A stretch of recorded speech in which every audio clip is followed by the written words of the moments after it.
interesse com motivação e o fato da gente querer aprender alguma coisa por interesse genuíno, que é uma coisa que você sempre diz no teu conteúdo, né? Isso é para tudo, né? A gente está falando aqui num contexto de idioma e tudo, mas, por exemplo, imagina que...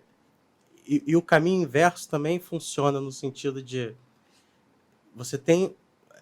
vou dar um exemplo aqui prático, né? Imagina que eu tô afim de uma menina e eu sei que ela gosta de, sei lá, fã de Metallica, e eu sei que vai ter uma festinha, um luau, então eu aprendo a tocar 2 notas ali no violão só para impressionar ela. Beleza? Eu tenho uma motivação ali, só que aí Interesse, né? tenho interesse, só que eu começo a tocar, eu percebo que, cara, eu amo isso. Eu nem sabia que eu gostava de tocar violão. Tô dando exemplo, nem toco violão. Mas, E aí você até de repente depois esquece a garota, mas continua o processo de aprendizado naquela coisa ali que você descobriu do nada. Isso acontece muito, inclusive, com a luta. Fala isso agora. Eu sou faixa preta de jiu-jitsu, né? Não foi o meu caso, mas eu conheço muita gente que começou a fazer luta porque ou sofreu bullying na escola, ou tomou um atraso de alguém na rua. Clássico. O cara, a motivação dele eu vou aprender a me defender. Eu entrei no kickbox uma semana depois da porrada do Bairro Peixoto. De Minha apanhar. primeira porrada. Tá. E aí ele vê que ele... Caraca, Depois eu conto pra vocês. eu tô nesse ambiente, as pessoas me respeitam, me tratam. Você começa a gostar daquilo. Total. E você vai, aí se dedica, e você não quer mais saber de se defender, você simplesmente está fazendo uma coisa ali que você tem um interesse genuíno. Então, realmente... o ponto. É muito interessante você trazer essa analogia que eu posso trazer para uma questão mais clínica. Posso? Claro. É muito comum a gente tentar trazer esse olhar para uma pessoa que está, por exemplo, em depressão. Sabe? Você ativar o comportamento dela para fazer determinadas coisas que ela não consegue perceber que se ela fizer isso, ela vai ter outros ganhos que podem trazer pela qual ela não estava predisposta a perceber em decorrência de um nível cerebral rebaixado por conta da depressão. Né? Porque existe uma coisa muito comum no comportamento humano que é a variabilidade comportamental, que na verdade é a grande fonte da nossa aprendizagem também. Quando a gente tenta uma coisa, não consegue, a gente tenta de outra forma, a gente tenta de uma outra forma, até que a gente consegue alcançar aquilo que a gente queria. Isso para idioma é extremamente importante. 100%.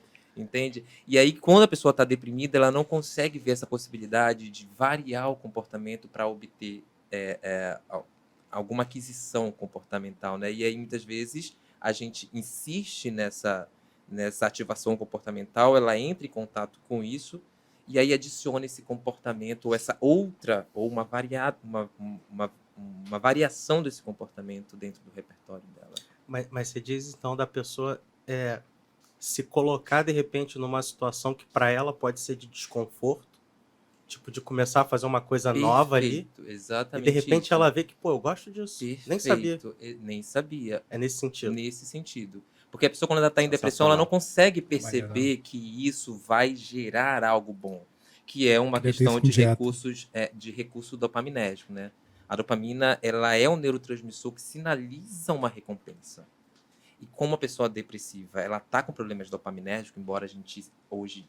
Né, as pessoas acham que depressão está relacionado com serotonina, mas a gente sabe que não. E aí a gente pode discutir muito sobre essas questões, mas...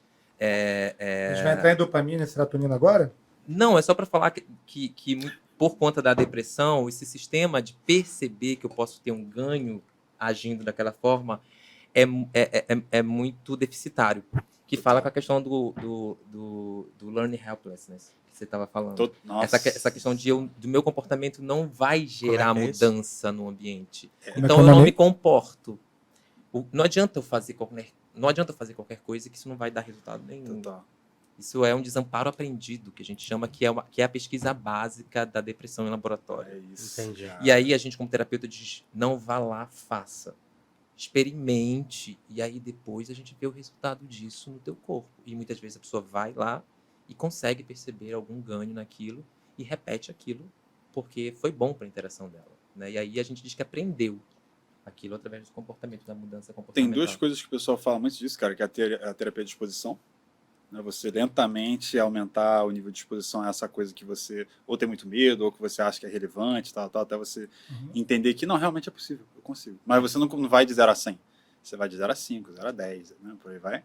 E a outra coisa que é o ressignificar. O pessoal fala muito hoje em psicologia, né? Vamos ressignificar essa experiência, lá vai estar o repurpose, por aí vai. Mas, cara, isso totalmente a ver com idiomas de maneira geral, cara. Entra primeiro nesse aspecto primeiro desse desamparo aprendido, que a gente estava comentando antes de vir para cá, que é essa questão de, tipo, que acontece muito aqui no Brasil, e eu sou muito, nesse aspecto eu sou meio estruturalista, no sentido assim, eu critico a estrutura, do jeito que ela tá, sabe? Porque, cara, a estrutura que a gente tem aqui, velho, todo respeito, é uma merda, cara. É muito ruim, velho. É muito ruim, cara. Porque aí, vamos lá, vamos que vamos. Por causa do seguinte, cara. Várias questões. Vamos lá, vou até ficar mais inclinado aqui. Por causa do seguinte, cara, olha só, vamos lá.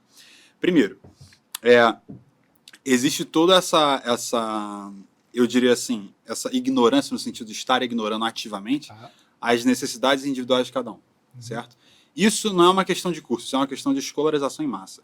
Existe um livro que fala muito, que é um livro fininho assim, cara, que resume isso perfeitamente, chamado Emburrecimento Programado. Legal. Tá? Livro maravilhoso, de um professor chamado John Taylor Gatto, G-A-T-T-O. E, cara, ele foi um professor, se eu não estou errado, ele deu aula em Nova York por 30 anos, se eu não estou errado, escola pública.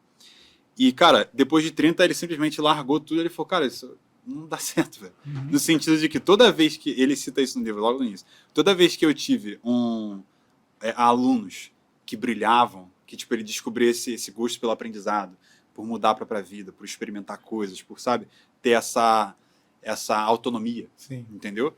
Ele fala, toda vez que eu conseguia isso é porque eu não segui o currículo, sabe? É porque eu falava para ele fazer outra coisa, porque em vez de eu ficar, sei lá, de eu falar para ele, um jovem que tá cheio de hormônio, que quer movimentar, que quer fazer coisa, em vez de eu falar para ele sentar o rabinho lá e ficar anotando coisa, que ele nem vai usar, no fim das contas, eu falava para ele, tipo, ir pro centro da cidade, dar uma volta e mapear as coisas, sabe? Entendeu? Esse tipo de coisa, né? Ele especifica muito no livro. Cara, as pessoas começavam a se descobrir. Isso na adolescência, cara. Imagina a quantidade de pessoas hoje que está se descobrindo com 30 e pouco, 40 anos, sabe?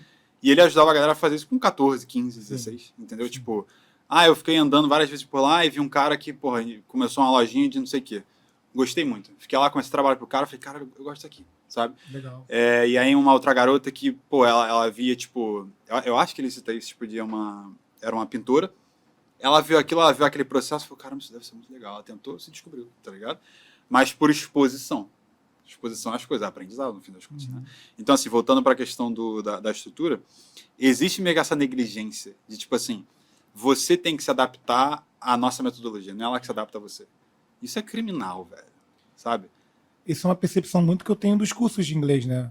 A gente escolhe curso de inglês pela metodologia, de fato, né? E quando você chega lá, é totalmente top-down, né? Você tem que fazer isso aqui e confia que a gente sabe o que está fazendo. Você confia no processo que vai dar certo. E, cara, não está errado, essa frase está certa, confia no processo que vai dar certo, contanto que o processo esteja correto para você.